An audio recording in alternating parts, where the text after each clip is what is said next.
we're all happy to be here, but I think we want to do a couple speeches for my mom tonight, and I want to introduce your first speaker, my dad, Kevin, who's going to come up and...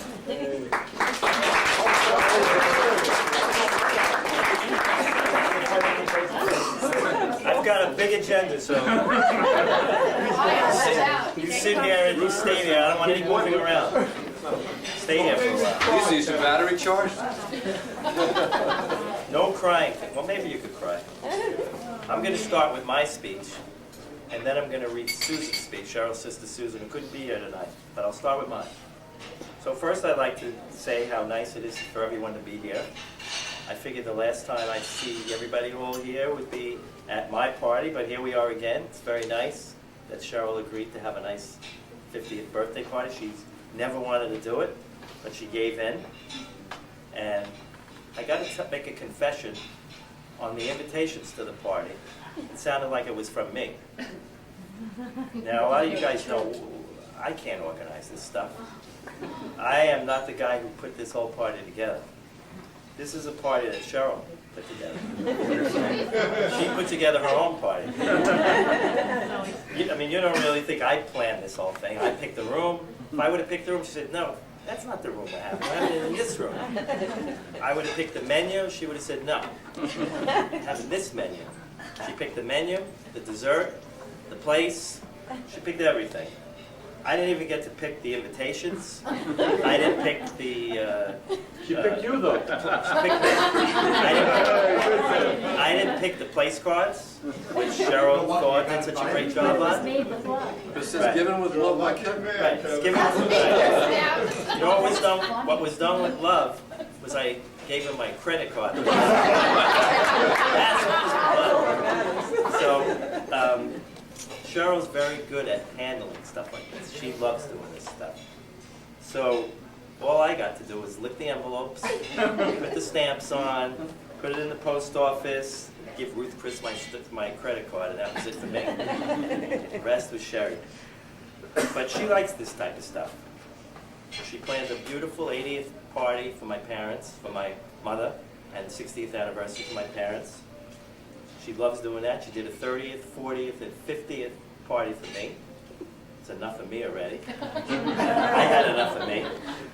But she's good at this stuff. She likes to make reservations. She likes, dinner plans, vacations. She takes care of all the stuff for the kids, for me.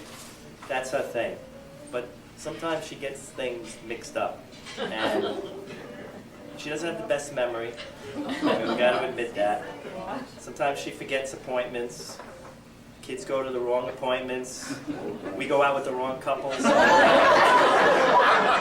go to the wrong restaurants.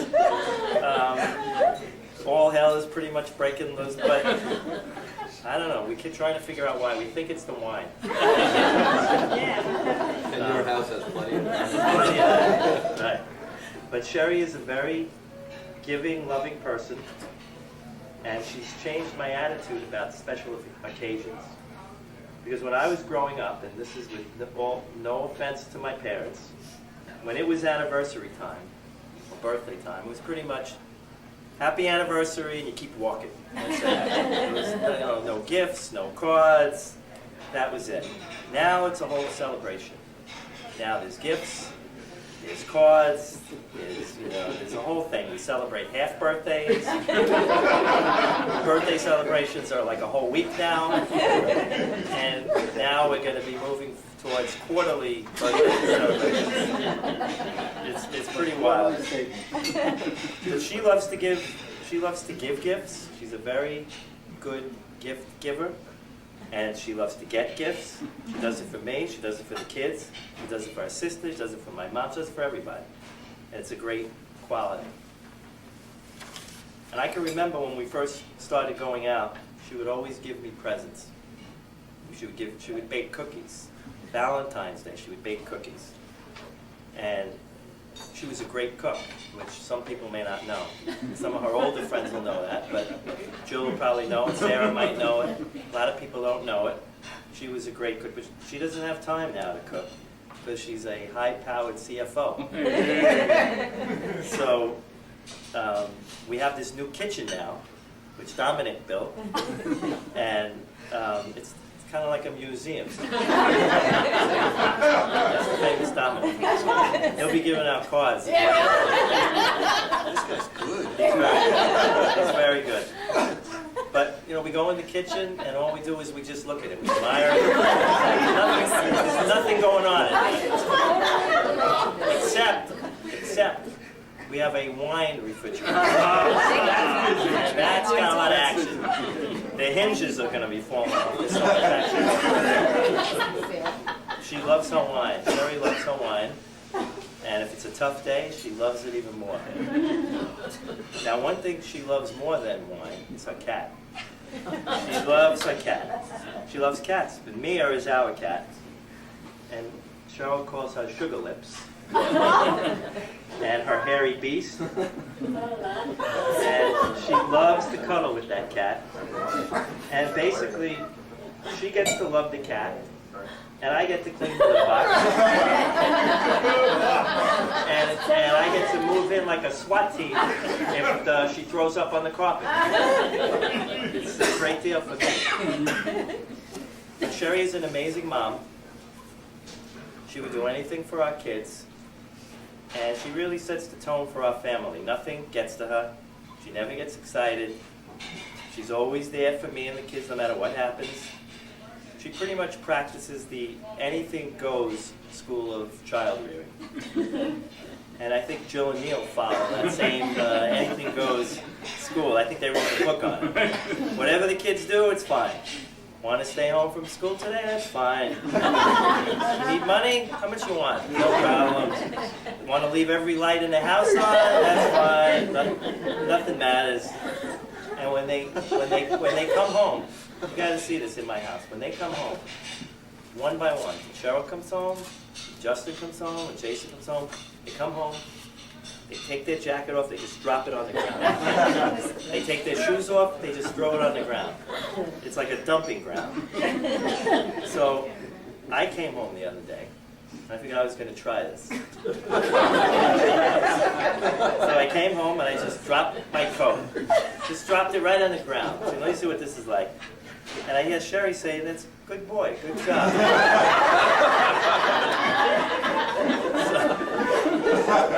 And it might sound weird, but I felt like I was liberated. This carefree attitude that Sherry has is great. So now I'm going to go home. I'm going to turn every light in the house on. I want to see how that feels. Which that's probably great too. Now, those of you that know Sherry and I, we pretty much, we never fight. But there is something that makes us fight. There's one thing that gets to me, pretty much, and it's she hates sports. So whenever I'm watching a ball game, she comes in and she shuts the sound down. She just comes in and turns it down. I mean, I don't care if it's the 7th game of the World Series, the bottom of the 9th, shuts it down. She comes in, she says, "Well, what's on for us, honey?" And I'll pretty much say, "Well, just give me a minute. It's almost over." She goes, No, I know it's never almost over. It takes a while. The games last a long time. Come on, let's watch something." So pretty much, the next day when I'm at work, they say, "Oh, did you see the game?" And I say, "Well, I didn't see the game, but I saw what happened on American Idol." And I just have to get out of it that way. But seriously, what I learned from Sherry is that those things don't matter. What does matter is our family and the love we have for each other. And she showed me what's important in life. And it seems like only yesterday that we met on Collins Avenue in Miami Beach 33 years ago. Amazingly. That was the best day of my life. I found my love, my best friend, my soulmate. I love her so much. And I would like to toast you, so I want everybody to lift their glass. Okay. Because she loves it. She's an amazing woman. She's beautiful, smart. She's a great mother, daughter, brother, cousin, friend. And she's one hell of a CFO. And we love you very much, and we toast you on your 50th birthday.